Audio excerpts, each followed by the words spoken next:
Modern ससुराल में बहू की संडे की दिन वाली रसोई। ओफो, मैं तो परेशान हो गई हूँ अपनी मॉडर्न ससुराल की संडे की दिन वाली रसोई से। पता नहीं कब देवर जी की शादी होगी और मेरी देवरानी आएगी। जैसे ही मेरी देवरानी आएगी मैं संडे वाली रसोई उसके माथे मर दूंगी। अपने मॉडर्न ससुराल की रसोई में खड़ी आंचल खुद में बड़बड़ा रही होती है। तभी कनिका हाथ में फोन लिए हड़बड़ी में सीढ़ियों से उतरते हुए नीचे आती है। मम्मी, पापा, भैया, भाभी, आप लोग जल्दी हॉल में आइए। हमारे गांव वाले घर के बगल में जो आंटी रहती है ना, उनका फोन आया है दादी के फोन नंबर से। कनिका की घबराहट भरी आवाज सुनकर पूरा परिवार हॉल में इकट्ठा होता है और स्पीकर पर हेमंत अपने गांव की पड़ोसन उर्मिला से बात करता है। अरे क्या हुआ उर्मिला बहन, माँ के फोन से आपने फोन किया है, सब कुछ ठीक तो है ना? भाई साहब, कल रात 8 बजे आपकी माँ हम सभी से बात करके अपने अपने कमरे में सोने चली गई थी। वैसे तो सुबह 5 बजे उठ जाया करती थी, पर आज 10 बजे तक अपने घर से बाहर नहीं निकली। तो हम सभी उनकी तबीयत पूछने आए तो देखा उन्होंने दुनिया छोड़ दी है। नहीं माँ जी, हमें छोड़कर नहीं जा सकते। अरे नहीं, मेरी माँ मुझे छोड़कर नहीं जा सकती। पापा, मम्मी संभालिए खुद को। अमन अपने माता पिता को दिलासा देता है और सोफे पर बैठाता है। वहीं अरुण हेमंत से फोन लेकर बात करता है। उर्मिला आंटी, दादी माँ भी कहाँ है? आप लोगों ने क्या किया है? बेटा, तुम्हारी दादी को हमने घर के आंगन में सुलाया है। तुम लोग अभी रवाना हो जाओ, कल सुबह तक पहुंच जाओगे। पूरा परिवार अपने इकलौते बड़े बुजुर्ग के जाने के दुख में डूब जाता है और तुरंत कुछ जरूरी चीजें पैक करके अपनी फैमिली गाड़ी में बिठाकर गांव के लिए रवाना होता है। अगले दिन गांव पहुंचकर हेमंत पूरे नियम कानून से अपनी मां का अंतिम संस्कार करता है और 1 महीने बाद पूरा परिवार तेज धूप में अपनी जमीन पर खड़ा होता है। अरे कहाँ है वो प्रमोटर जिसे आप लोगों ने बुलाया है? उसने कहा है उसकी गाड़ी गांव के बॉर्डर तक पहुंच गई है। थोड़ी देर में प्रमोटर आता है और गांव में अपना कोई न रहने वाला होने की वजह से हेमंत अपने गांव की जमीन का सौदा करता है। वहीं धूप में खड़े खड़े परेशान चिंटू। हम लोग 15 दिनों से यहाँ पर हैं। ना मेरे साथ कोई खेल रहा है, ना कोई बात कर रहा है। कल तो हम जाने वाले हैं। ऐसा करते हैं, आज गांव घूम लेते हैं। वैसे भी हमने कभी गांव अच्छे से घूमा नहीं है। हाँ, आखिरी बार गांव देख लेते हैं, फिर तो हम ये प्रॉपर्टी बेच ही देंगे। पूरा परिवार सनग्लासेस पहनकर गांव की तेज धूप में टहलते हुए नदी के किनारे पहुंचता है। अब पहले जैसी ताकत नहीं रही शरीर में। थोड़ा सा पैदल चला नहीं कि सांस फूलने लगती है। और यहाँ इतनी तेज धूप, अरे यहाँ कितनी तेज धूप है। और हम लोग घर चलते हैं, इस गांव में देखने जैसा कुछ भी नहीं है। भाभी क्या बात कर रही हैं? इतना सुंदर गांव है, इतनी सुंदर नदी है। अरे शहर में आपने कभी ऐसी नेचुरल ब्यूटी देखी है क्या? वाह देवर जी, क्या आइडिया दिया है आपने। कुछ न्यू हैशटैग पोस्ट करती हूँ। आंचल अपने फोन से सेल्फी क्लिक करने लगती है। वहीं चिंटू सबकी नजर से हटकर नदी के ठंडे पानी में खेलने लगता है। आहा, बहुत मजा आ रहा है, बहुत मजा आ रहा है। Hashtag ground to earth, hashtag natural beauty of India. पानी में खेलते हुए चिंटू नदी के बहाव में आकर डूबने लगता है। मम्मी बचाओ मुझे, मैं डूब रहा हूँ। मम्मी पापा बचाओ मुझे। अमन, अरुण, बचाओ उसे, बचाओ उसे। अरे ये नदी में चला गया। अमन और अरुण तुरंत पानी में उतरते हैं, पर तैरना न आने के कारण वो चिंटू तक नहीं पहुंच पा रहे होते हैं। अरे मेरा इकलौता पोता। अरुण, अमन जल्दी करो, बचाओ चिंटू को। तैरने न आने के कारण अरुण और अमन चिंटू को बचा नहीं पा रहे थे। तभी अनन्या दौड़ते हुए आती है और नदी में छलांग लगाकर बेहोश चिंटू को पानी से बाहर निकालती है। अरे जल्दी मेरे बच्चों को कोई हॉस्पिटल लेकर चलो। प्लीज आप लोग शांत हो जाइए और थोड़ी हवा आने दीजिए। अनन्या चिंटू का पेट चाप कर सारा पानी निकालती है, जिससे चिंटू खांसते हुए होश में आता है। मम्मी मैं डूब गया पानी में। चिंटू बेटा, तू डूबा नहीं है। देख, तू अपनी मम्मी के पास है। थैंक यू, तुमने मेरे बेटे को बचा लिया। कोई बात नहीं। वैसे आप लोग शहर से आए हुए लगते हैं। यहाँ आपका कोई रिश्तेदार रहता है क्या? हाँ, मेरी सासू माँ यहाँ रहा करती थी। कुछ दिन पहले ही उनका देहांत हो गया है। सुनकर तो बहुत बुरा लगा। वैसे यहाँ से मेरा घर पास में ही है। चलिए आराम कर लीजिएगा, फिर अपने घर निकल जाइएगा। ये लड़की कितनी प्यारी है और बिना अपनी जान की परवाह किए इसने हमारे चिंटू को भी बचा लिया। स्टाइल जो बताए आपकी पहचान। हर मौके के लिए खास कलेक्शन तैयार। अपनी वार्डरोब को दें नया अंदाज। चाहे हो त्योहार की रौनक, ऑफिस की एलिगेंस या फिर किसी खास दिन की सेलिब्रेशन, हर लुक के लिए मिलेगा perfect outfit. Trendy designs, premium fabrics और ऐसे रंग जो आपके कॉन्फिडेंस को करें और भी हाईलाइट। अब इंतजार किस बात का, आज ही विजिट करें इंडीजी स्टोर और अपने फैशन गेम को करें अपग्रेड। वेबसाइट विजिट करने के लिए डिस्क्रिप्शन में दिए गए लिंक पर अभी क्लिक करें और अपना फेवरेट लुक आज ही चुनें। अनन्या पूरे परिवार को अपने छोटे से घर में लेकर आती है। अरे बेटी, ये कौन लोग हैं? जी, हम वो हैं जिसकी इकलौती जान को आपकी बेटी ने बचाया है। हमारा बेटा चिंटू नदी में डूब रहा था और आपकी बेटी ने उसे अपनी जान पर खेलकर बचा लिया। बहुत अच्छा किया बेटी, और इन्हें हमारे घर लेकर आई थी, ये भी बहुत अच्छा किया। आइए बैठे बैठे। 2 चारपाई पर पूरा परिवार बैठता है और घर के एक कोने में अनन्या मिट्टी का चूल्हा जलाकर दाल चढ़ाती है और कच्चे आम का आम पन्ना बना रही होती है। माँ, तुमने एक छोटे बच्चे का कपड़ा खरीदा था ना, वो चिंटू को हो जाएगा, जरा वो देना। मीनाक्षी से चिंटू के लिए कपड़ा लेकर अनन्या चिंटू के गीले कपड़े बदलकर उसे नए कपड़े पहनाती है और गर्मा गर्म दाल पिलाती है। इस गर्मा गर्म दाल से चिंटू को राहत मिलेगी और सर्दी भी नहीं लगेगी। और माँ, मैंने आम पन्ना बना दिया है, तुम सभी को आम पन्ना पिलाओ। मीनाक्षी सभी को आम पन्ना पीते हैं। पूरा परिवार अनन्या के अपनेपन से बहुत खुश होता है। बेटी, तुम्हारा अपनापन और प्यार मुझे बहुत अच्छा लगा, पर अब हमें शहर के लिए निकलना होगा, हमें देर हो रही है। थैंक यू आंटी, आपने मेरी जान बचा ली, वरना मैं इस साल के एग्जाम नहीं दे पाता। चल बंतर, इस साल क्या अगले साल भी एग्जाम देगा तू। पूरा परिवार हंसते हुए अनन्या के घर से विदा लेता है और अपने पुश्तैनी घर के पास पहुंचकर बाहर खड़ी अपनी गाड़ी में बैठकर शहर के लिए रवाना हो जाता है। ऐसे कुछ दिन बीतते हैं और एक दिन पूरा परिवार डाइनिंग टेबल पर खाना खाने बैठा होता है। चिंटू बेटा, अच्छे से खाना खाना, पेट भर कर खाना खाओगे तभी ना तुम्हारी सेहत में ताकत आएगी। हाँ दादी, मैं तो पेट भरकर खाना खाता हूँ। काश उस लड़की से मैं दोबारा मिल पाता, कितनी सुंदर लड़की थी। जब से गांव से आया हूँ उसी का चेहरा मेरी आंखों के सामने घूम रहा है। अमन रोटी सब्जी खाते हुए रोटी का निवाला बनाकर बिना सब्जी लगाए खा रहा होता है। अरे अश्विनी, तुमने अमन की शादी के लिए अपनी कुछ सहेलियों से बात चलाई थी ना, क्या हुआ? कोई अच्छी लड़की मिली? नहीं, हमारे अमन को पसंद आया ऐसी सीधी सादी लड़की मिली ही नहीं रही है। हमें भी हमारे बिजनेस बैकग्राउंड में कोई लड़की दिख नहीं रही है। क्या हुआ देवर जी, सब्जी अच्छी नहीं बनी है क्या? नहीं भाभी, सब्जी अच्छी बनी है, मुझे पसंद है। मुझे करेले की सब्जी बहुत पसंद है। करेले की सब्जी? देवर जी, आपके प्लेट में लौकी की सब्जी है और मैं देख रही हूँ आपने एक रोटी पूरी खा ली, पर अभी तक आपने सब्जी नहीं खाई है। अरे भाभी, ये तो कुछ भी नहीं है। भैया जब से गांव में आए ना, इसी तरह खोए खोए रहते हैं। कल मैंने इनसे मेरे प्रोजेक्ट में मदद करने को कहा तो इनका हाँ ठीक है बोलकर पता नहीं क्या बनाने लगे। मैंने कहा मुझे दिखाओ तो दिखाई नहीं रहे थे, पेपर लेकर मेरे कमरे से भाग गए। इन्हें क्या बताऊं कि मैं उस लड़की की तस्वीर बना रहा था। अरे बेटा, हम तेरे लिए लड़की ढूंढ रहे हैं और तू उलट पुलट हरकतें कर रहा है। क्या हो गया? बिजनेस में कुछ प्रॉब्लम है क्या? अपने पापा को बताओ, तेरी मदद करेंगे। अरे नहीं मम्मी, बिजनेस में तो कोई प्रॉब्लम नहीं है। दरअसल बात कुछ ऐसी है कि अगर मैं आपको कहूँ कि मुझे कोई लड़की पसंद है तो क्या आप मेरी उससे शादी करवाएंगे? अरे हाँ बेटा, क्यों नहीं, हम तेरी शादी तेरी पसंद की लड़की से जरूर कराएंगे। आप लोगों को याद है वो लड़की जिसने गांव में चिंटू की जान बचाई थी? क्या देवर जी, आपको गांव की वो गवार पसंद है? उसे आप मेरी देवरानी बनाना चाहते हैं? भाभी गवार मत कहिए उसे, वो बहुत अच्छी लड़की है। वो आपको कब से अच्छी लगने लगी? शहर में इससे ज्यादा मॉडर्न और स्टाइलिश लड़कियां मिल जाएंगी। भाभी बेशक उससे ज्यादा मॉडर्न और स्टाइलिश लड़कियां मिल जाएंगी, पर उसके जैसी अच्छे दिल की लड़की नहीं मिलेगी। भाभी आप ही सोचिए, बिना किसी जान पहचान के उसने अपनी जान को खतरे में डालकर चिंटू की जान बचाई थी और अब आप ही उसे इस घर की बहू मनाने से मना कर रही हैं।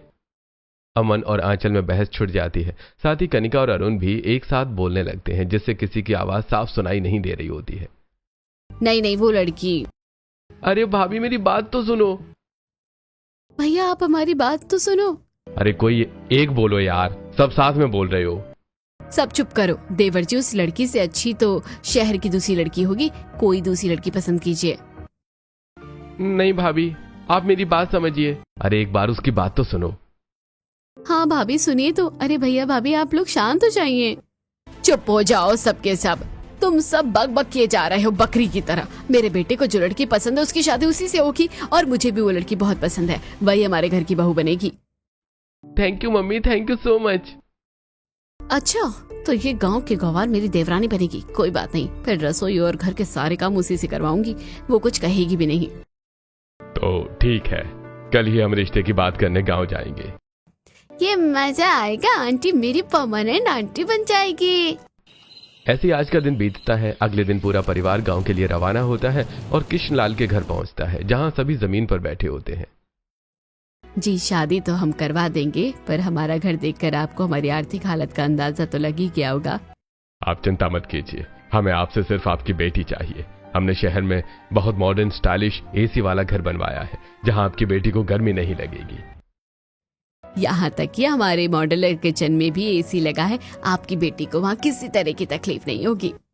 जी, हमें रिश्ता मंजूर है। दोनों परिवार की सहमति से रिश्ता तय हो जाता है और पंडित जी को बुलाकर शादी की तारीख निकलवाई जाती है। और अनन्या अपनी शादी की खबर देने आम के बगीचे में अपनी सहेलियों के पास आती है और उन्हें अपने होने वाले ससुर के बारे में बताती है। अरे वाह, एसी वाले ससुराल में जा रही है, अब तो तू बड़े मजे से रहेगी। हाँ, अब मुझे चूल्हे और गर्मी से छुटकारा मिलेगा और मैं अपने एसी वाले ससुराल और एसी वाली रसोई में आराम करूंगी। ऐसे ही कुछ दिन बीतते हैं और शादी की तारीख आ जाती है। तय तारीख के दिन गांव में ही मंडप बनाकर अमन और अनन्या की शादी होती है और अनन्या विदा होकर अपने ससुराल आती है, जहां गृह प्रवेश हो रहा होता है। ये आंटी घर आ गई, आंटी घर आ गई, अब मैं आंटी के साथ खेलूंगा। वेलकम देवरानी जी, आपके मॉडर्न ससुराल में आपका स्वागत है। मम्मी, जल्दी से गृह प्रवेश कराओ। शादी के सिलसिले में बार बार गांव जाना और गांव से आना, ये सब करके हम सब बहुत थक गए हैं। बहू, दाहिने पैर से कलश गिराकर गृह प्रवेश करो। अनन्या दाहिने पैर से कलश गिराकर गृह प्रवेश करती है। ये क्या, घर तो बिल्कुल ठंडा है, यहाँ तो बिल्कुल भी गर्मी नहीं लग रही है। भाभी, हमने बताया था ना कि आपके पूरे ससुराल में एसी लगा हुआ है। हमारे घर में गर्मी का नामो निशान नहीं होता है। आइए भाभी, मैं आपको आपका कमरा दिखाती हूँ। कनिका अनन्या को उसके एसी वाले कमरे में पहुंचाती है। अरे वाह, हमारे कमरे में भी एसी लगा है क्या? यहाँ कितना अच्छा बेड लगा हुआ है, इस बेड पर सोने में तो बड़ा मजा आएगा। इस बेड का मैट्रेस बहुत सॉफ्ट और मुलायम है, इस पर लेटते ही तुम्हें गहरी नींद आ जाएगी। अनन्या अमन के साथ बेड पर लेट जाती है और लेटते ही दोनों गहरी नींद में चले जाते हैं। ऐसी रात बीतती है। अगले दिन अनन्या तैयार होकर हॉल में आती है। बहू, आज तेरी पहली रसोई है और तेरा ससुराल थोड़ा खाने पीने वाला ससुराल है, तो बहू तू अपनी पहली रसोई में जरा अच्छे अच्छे पकवान बनाना अपने ससुराल वालों के लिए। जी माँ जी, मैं आप सभी के लिए अच्छा खाना बनाऊंगी। बड़ी बहू, तू छोटी बहू के साथ रसोई में चली जा और उसे सब कुछ अच्छे से समझा देना। आंचल अनन्या को लेकर मॉडर्न रसोई में जाती है, जहां सेंट्रलाइज्ड एसी लगा होता है। अरे, घर से ज्यादा ठंडी तो रसोई है और यहाँ कितने अलग अलग तरह के कितने सारे सामान रखे हुए हैं। मैं क्यों बताऊँ इन्हें इन सब चीजों के बारे में? कौन सा गांव में ये सब इस्तेमाल करती थी? देवरानी जी, आपको रसोई के बारे में क्या बताना? वहाँ बर्तन रखे हुए हैं, वहाँ मसाले और नीचे ड्रॉअर में राशन रखा है। जो चीज आपको ना मिले अगल बगल देख लीजिएगा, कहीं ना कहीं तो रखी ही होगी। मैं चलती हूँ, आप अपनी पहली रसोई कीजिए। आंचल रसोई से निकल जाती है। वहीं अनन्या इंडक्शन के पास आकर खड़ी होती है। ये कैसी रसोई है मेरी? यहाँ ना गैस चूल्हा है ना मिट्टी का चूल्हा, मैं रसोई किस में बनाऊँ? मैं देर नहीं कर सकती, मुझे फटाफट सभी के लिए खाना बनाना है। ऐसा करती हूँ, घर के पीछे मिट्टी का चूल्हा बना लेती हूँ, फटाफट सारा खाना मिट्टी के चूल्हे पर बना लेती हूँ। इतना कहकर अनन्या बर्तन, राशन और अपनी जरूरत की चीजें लेकर चिलचिलाती धूप में घर के पीछे आती है और वहीं की मिट्टी से मिट्टी का चूल्हा बनाती है। लकड़ी कहाँ से लेकर आऊं? यहाँ लकड़ी कहाँ मिलेगी? अनन्या सोच रही होती है, तभी अनन्या को पास में एक पेड़ दिखता है। अनन्या पेड़ के पास आती है और दो मोटी टहनियां तोड़कर अपना चूल्हा जलाती है और खाना बनाना शुरू करती है। हे भगवान, गांव में चूल्हे पर इतनी गर्मी नहीं लगती थी जितना ज्यादा शहर में लग रही है। ऐसा लग रहा है जैसे भट्टी में खड़ी हूँ, तनिक भी ठंडी हवा नहीं चल रही है। अनन्या किसी तरह सभी के लिए अलग अलग तरह का खाना बना रही होती है। वहीं चूल्हे से निकल रही धुएं से परेशान होकर सभी पड़ोसन अपनी बालकनी में आ जाती हैं। अरे, अश्वनी जी की बहू अपने मॉडर्न रसोई छोड़कर तेज धूप में मिट्टी के चूल्हे पर खाना क्यों बना रही है? अश्वनी जी की बहू गांव से है ना, गांव में आज भी मिट्टी के चूल्हे पर पहली रसोई होती है, शायद इसीलिए। इससे परेशानी तो बहुत हो रही होगी, पर अगर रस्म है तो क्यों किसी की भावना को ठेस पहुंचाना, करने देते हैं इस रस्म को। इतना कहकर सभी पड़ोसन वापस अपने घरों में चली जाती हैं। वहीं पहली रसोई में अनन्या का पूरा चेहरा पसीने से भर गया होता है। पूरी सब्जी, पुलाव, रायता, रोटी, दाल, आम पन्ना, दाल पराठे, खीर और रसमलाई मैंने बनाया है। अब सभी को डाइनिंग टेबल पर बुलाती हूँ। अनन्या सारा खाना घर में लेकर आती है और डाइनिंग टेबल पर सजाती है। फिर अपने ससुराल वालों को आवाज देकर बुलाती है। सभी आकर डाइनिंग टेबल पर बैठते हैं और खाना शुरू करते हैं। अरे वाह बहू, खाना तो बहुत टेस्टी बना है। बहू, मैंने सोचा नहीं था कि तू अपने पहले दिन में इतना स्वादिष्ट खाना बनाएगी। मजा आ गया, मन तृप्त हो गया ऐसा खाना खाकर। बहू, आज से तू ही हमारे लिए खाना बनाया करना। ऐसा टेस्टी खाना तो हम भूल ही गए थे कि खाना इतना स्वादिष्ट भी हुआ करता है। बहू, हमारे रविवार के दिन भी तू हमारे लिए ऐसा ही खाना बनाना। पापा जी, क्यों नहीं? ऐसे ही 2 दिन बीतते हैं और आज रविवार होता है। पूरा परिवार अपने घर में बने स्विमिंग पूल में एंजॉय करने के लिए तैयार होकर नीचे उतरता है। ये क्या, आप लोगों ने किस तरह के कपड़े पहने हैं और आप में से कोई नहाया हुआ भी नहीं लग रहा है। बहू, हम में से कोई नहाया नहीं है तो नहाया हुआ कैसे लगेगा? भाई, हम सभी अपने घर में बने स्विमिंग पूल में नहाने जा रहे हैं। क्या मेरे ससुराल में स्विमिंग पूल भी है? हाँ भाभी, हॉल के बाद जो गैलरी है ना, वहीं पर हमने अपना एक स्विमिंग पूल बनवाया है। हाँ भाभी, आप लोग चलिए, मैं सारी तैयारी करवाता हूँ। पूरा परिवार अपने घर में बने स्विमिंग पूल के पास आता है और स्विमिंग पूल के ठंडे पानी में उतरकर एक दूसरे के ऊपर पानी उछालकर खेलने लगता है। वहीं आंचल अनन्या को लेकर रसोई में आती है। देखिए देवरानी जी, आपके हाथों का खाना तो सभी को पसंद ही है। अब बस आप थोड़े से चिप्स तैयार कर लीजिए, साथ में थोड़ा सलाद और 2-3 तरह के जूस और शरबत बना लीजिए, और खाने में दही बड़े, जलेबी, ये सब भी बना लीजिएगा। मैं स्विमिंग पूल में जा रही हूँ, आपको पता है ना, चिंटू पानी में डूबने लगता है। हाँ हाँ दीदी, आप तुरंत जाइए और चिंटू का ध्यान रखिएगा, मैं ये सब बनाकर लेकर आती हूँ। बहाना मारकर आंचल सारा काम अनन्या के माथे मोड़ देती है। कल मम्मी जी ने इस इंडक्शन चूल्हे के बारे में कुछ बताया तो था, कहा था ये बटन दबाना तो चालू हो जाएगा, पर ये तो चालू ही नहीं हो रहा। क्या करूँ, लेट भी हो रहा है। आज भी मिट्टी के चूल्हे पर ही खाना बना देती हूँ। इतना कहकर अनन्या बर्तन और राशन लेकर अपने घर के पीछे बनाई मिट्टी के चूल्हे के पास आती है और दोबारा चूल्हा जलाती है। शहर के उमस और पोल्यूशन की वजह से थोड़ी देर में चूल्हे के सामने अनन्या का बुरा हाल हो जाता है। हे भगवान, सिर्फ कुछ ही मिनटों में मेरी ये क्या हालत हो गई है। और ये क्या, मैं तो मिर्च लाना ही भूल गई, अब मुझे मिर्च लाने जाना पड़ेगा। खाना बनाते हुए अनन्या को बार बार सामान लेने अपने रसोई में जाना पड़ता है, जिससे एसी होने के बावजूद अनन्या पसीने से भर जाती है। पर किसी तरह आंचल का बताया सारा खाना बनाकर अनन्या घर के पूल के पास आती है, जहां सभी डीजे बजाकर पूल में पार्टी कर रहे होते हैं। अब मैं अपने ससुराल वालों के साथ पानी में मस्ती करूंगी, बहुत मजा आएगा। ये लीजिए, आप लोग नाश्ता पानी कीजिए। अरे वाह, ठंडा ठंडा शरबत और गर्मा गर्म पकौड़े तो चाहिए थे इस पूल में, और क्या चाहिए? बहू, जरा आमरस बनाना। पूल में बैठकर आमरस पीने का मजा ही कुछ और होता है। भाभी, मेरे लिए पेड़े बना दीजिए ना। चाची चाची, मेरे लिए मिल्क शेक बनाइएगा, मुझे मिल्क शेक पीना है। हाँ हाँ, मैं भी बना देती हूँ। पसीने से तरबतर अनन्या रसोई में आती है और दही बड़े बनाने की तैयारी करके आमरस बनाती है और फिर सभी को देने वापस पूल के पास आती है, जहां सभी पूल से निकल चुके होते हैं। ये क्या, आप लोग पूल से बाहर क्यों निकल गए? क्या आप पूरा दिन पूल में ही बैठे रहेंगे? वैसे सुनो, दोपहर के खाने की तैयारी की है ना? नहीं मम्मी जी, अभी तो तैयारी नहीं की, पर क्या खाएंगे आप लोग? अरे मैं तो पुलाव खाऊंगा। मेरे लिए पनीर के पराठे बनाना। और मैं लच्छा पराठा और चने की सब्जी खाऊंगा, मुझे बहुत पसंद है। इसी तरह सभी अपनी दोपहर के खाने की फरमाइशें बताते हैं और अनन्या आंचल के साथ रसोई में चली जाती है। देवरानी जी, चिंटू अभी पूल से नहा कर निकला है, मुझे उसे तैयार करना है और पढ़ाना भी है। ऐसा कीजिए, आप काम शुरू कीजिए, मैं थोड़ी देर में आकर आपका हाथ बटाती हूँ। जेठानी जी, जाने से पहले मुझे थोड़ा रसोई के बारे में बताकर जाइए, मुझे ये चूल्हा जलाना नहीं आ रहा है। अब तक आप खाना किस पर बना रही थी? खाना बनाने में देर ना हो इसलिए मैंने घर के बाहर मिट्टी का चूल्हा बना लिया था, उसी पर सब बनाया है। ठीक है, तो आप मिट्टी के चूल्हे पर ही खाना बनाइए, ये इंडक्शन चलाना आपके बस की बात नहीं है। इतना कहकर आंचल अपने कमरे में चली जाती है और कपड़े बदलकर आराम से सो जाती है। वहीं दूसरी तरफ दोपहर की तेज चिलचिलाती धूप में एक बार फिर अनन्या मिट्टी के चूल्हे पर खाना बनाने बैठती है। उसकी पूरी साड़ी पसीने से भीग चुकी होती है और उसका चेहरा तेज धूप में धीरे धीरे लाल पड़ जाता है। तभी कुछ पड़ोसनें बाहर आती हैं। बहू, उस दिन तो तेरी पहली रसोई थी इसलिए हमने कुछ नहीं कहा, पर आज संडे के दिन फिर से तूने मिट्टी का चूल्हा जला दिया है। वो मुझे अपने ससुराल वालों के लिए खाना बनाना है, बस थोड़ी देर लगेगी, उसके बाद मैं मिट्टी का चूल्हा बुझा दूंगी। तेज धूप और चूल्हे की आग से अनन्या का पूरा शरीर झुलसने लगता है। ऐसे ही अपने मॉडर्न ससुराल में अनन्या का पहला संडे बीतता है और फिर अगले दिन। बड़ी बहू, कल हमारे स्विमिंग पूल के पास पार्टी करने की वजह से स्विमिंग पूल गंदा हो गया है, आज स्विमिंग पूल की अच्छे से सफाई कर देना। ठीक है मम्मी जी, मैं कर दूंगी। इतना कहकर आंचल रसोई में अनन्या के पास आती है। देवरानी जी, इनको ऑफिस जाकर लंच भी देना है, एक छोटा सा काम कर दीजिए, स्विमिंग पूल के पास स्विमिंग पूल की साफ सफाई कर दीजिए। ठीक है जेठानी जी, मैं कर दूंगी। पूरे घर की रसोई बनाने के बाद अनन्या दोपहर में पूरे पूल की साफ सफाई करती है और पूरी तरह से थकान से चूर हो जाती है। इसी तरह उसके दिन बीतते हैं और फिर संडे आ जाता है। कनिका, अश्विनी, हेमंत, अरुण और अमन अपने अपने दोस्तों को लेकर घर आते हैं। इतने सारे लोग कौन हैं ये सब? देवरानी जी, ये हमारे दोस्त हैं, आज संडे है ना, तो हमने सोचा क्यों ना इनके साथ एंजॉय किया जाए।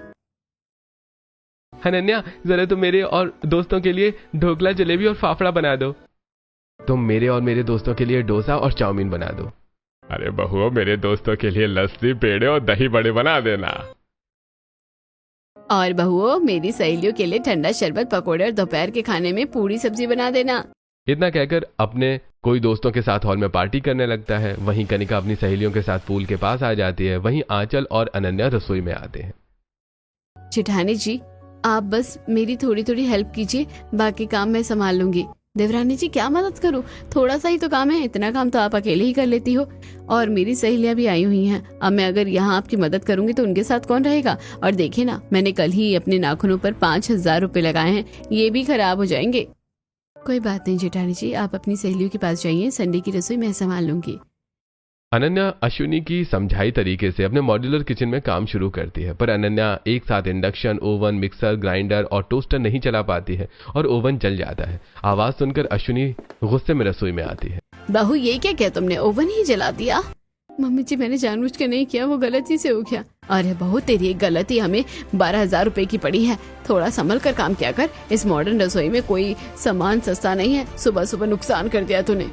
मैं तो अपने ससुराल में ठंडी हवा खाना चाहती थी, पर यहाँ तो हर दिन की बात अलग है। संडे के दिन भी मुझे छुट्टी नहीं है। सभी संडे के दिन छुट्टी मनाते हैं, वहीं संडे के दिन रसोई मेरे नाम होती है और मैं परेशान होती हूँ।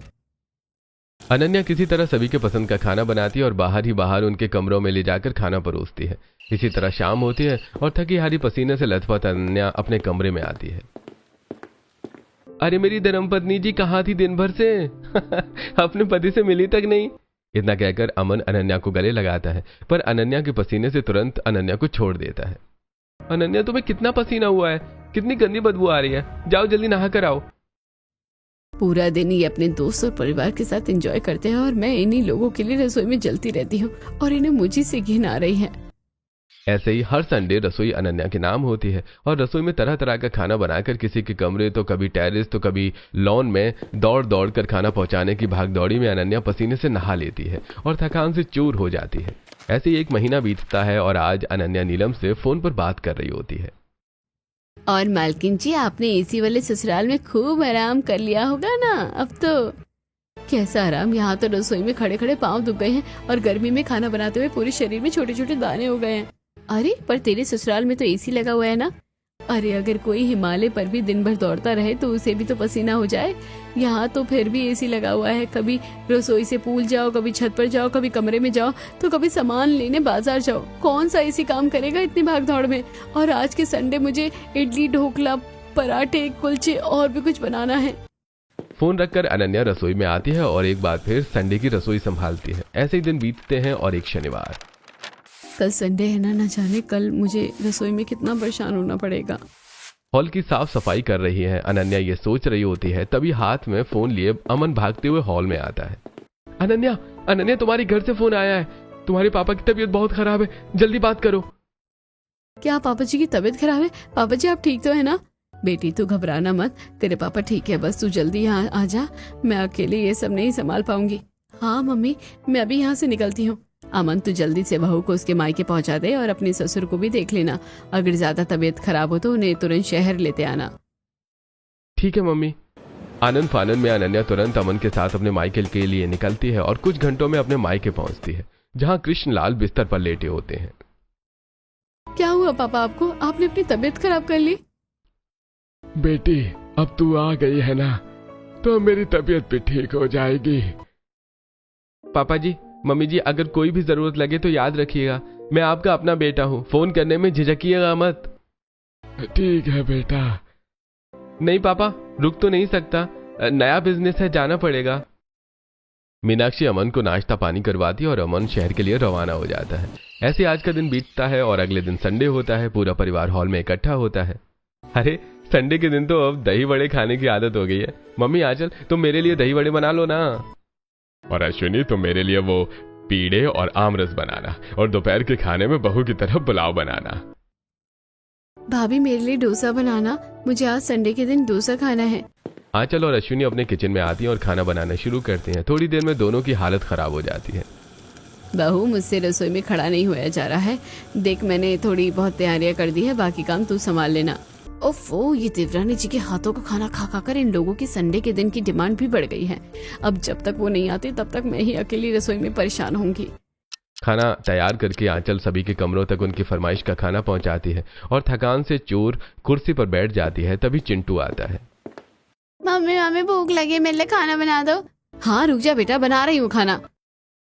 आंचल किचन में आकर खाना बनाना शुरू करती है। तभी अश्विनी भी किचन में आती है। बहू आज रविवार है, दोपहर के खाने में तेरे ससुर जी ने बिरयानी मांगी है और तेरे पति और देवर ने दाल बाटी चूरमा, खीर, रसमलाई और इस तरह तरह के खाने बनाने के लिए कहा है। चल जल्दी जल्दी काम शुरू करते हैं। अश्विनी और आंचल अपने मॉड्यूलर रसोई में खाना बनाना शुरू करती हैं। किचन में एसी होने के बावजूद दोनों के चेहरे पसीने से भीग जाते हैं और पांव कांपने शुरू हो जाते हैं। मम्मी जी अब नहीं होता इतना सारा खाना खड़ा होकर बनाना। इतना सारा खाना अकेले बनाना बहुत मुश्किल है। बहू हम सुबह से खाना ही बना रहे हैं। मुश्किल तो है पर तुझे तो आदत है ना। तू तो छोटी बहू के साथ हर दिन और खासकर संडे के दिन रसोई बनाया करती थी, फिर तू क्यों पसीने से भर गई है? आज मुझे एहसास हो रहा है कि मैंने देवरानी जी के साथ कितना गलत किया। इस साल बहुत तेज गर्मी पड़ी है। इतनी गर्मी में किसी के लिए भी अकेले रसोई में खाना बनाना मुश्किल है, और देवरानी जी से तो मैंने चूल्हे पर खाना बनवाया है। न जाने वो कितनी परेशान होती होगी। आंचल को अपनी गलती का एहसास होता है। वहीं दूसरी तरफ अनन्या के मायके में। बेटी कब से तू उदास क्यों बैठी हुई है? माँ संडे है, आज के दिन मेरे ससुराल वाले खूब खाते पीते हैं, न जाने आज रसोई कौन संभाल रहा होगा। अरे तेरी जेठानी है, वो सब संभाल रही होगी। मम्मी सच बताऊं तो संडे के दिन रसोई मेरे ही नाम होती थी और मैं अकेले ही पसीने से तरबतर परेशान होती थी। जेठानी जी रसोई की कोई काम करना नहीं चाहती है। चिंता मत कर बेटी, अब बहुत जल्द तेरे ससुराल वालों को इस बात का एहसास होगा। मीनाक्षी अनन्या को धीरज धराती है। वहीं अश्विनी और आंचल आज का संडे बिताती हैं और अगले दिन घर की साफ सफाई, गंदे कपड़े धोने और राशन लेकर जाने में अश्विनी चक्कर खाकर सोफे पर बैठ जाती है। मम्मी जी आप ठीक तो है ना? बहू अब मुझसे ना हो पाएगा। मैंने कपड़े धोने में तेरी मदद करती, राशन लेकर आ गई, पर अब इस तेज गर्मी ने मेरी हिम्मत तोड़ दी। अब तुझे ही घर संभालना पड़ेगा बहू, अब तू ही घर संभाल।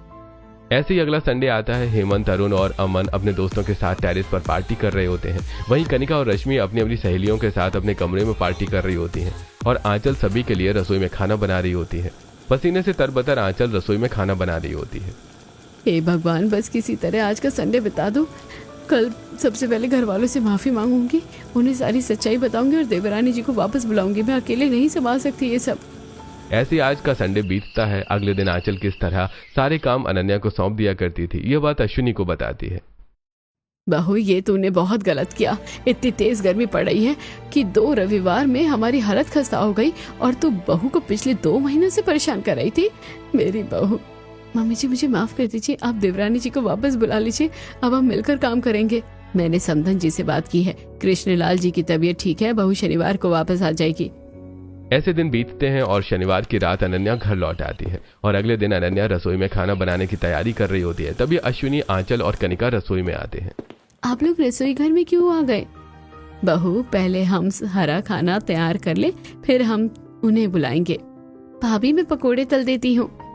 देवरानी जी सभी को आपका हाथ का खाना पसंद है, लेकिन खाना आप बनाइए, शरबत मैं तैयार कर देती हूँ और आटा मैं गूंथ दूंगी और सब्जी भी काट दूंगी। सभी मिलकर संडे के दिन की रसोई संभालते हैं और आज आंचल अपनी किटी पार्टी में अपनी सहेलियों से अनन्या को भी इंट्रोड्यूस करवाती है। इसी तरह हंसी मजाक में संडे बीतता है और अगले दिन भी आंचल हाथों हाथ अनन्या के साथ काम कर रही होती है। तभी जेठानी जी ये क्या कर रही हैं आप? आपके नाखून तो खराब हो जाएंगे ना, आप रहने दीजिए, मैं कर लूंगी। मुझे माफ कर दीजिए देवरानी जी, ये नाखून, ये चिंटू, ये सब तो सिर्फ बहाना था। असल में तो संडे वाली रसोई और घर के कामों से मैं बचना चाहती थी, पर अब मुझे एहसास हो गया है कि अकेले घर के काम करना कितना मुश्किल होता है। आज से हम दोनों देवरानी जेठानी मिलकर घर के काम करेंगे और संडे की रसोई संभालेंगी। क्या आपके भी घर में संडे के दिन पूरा परिवार साथ में एंजॉय करता है या किसी एक के नाम रसोई करके बाकी सब एंजॉय करते हैं? कमेंट करके बताइएगा।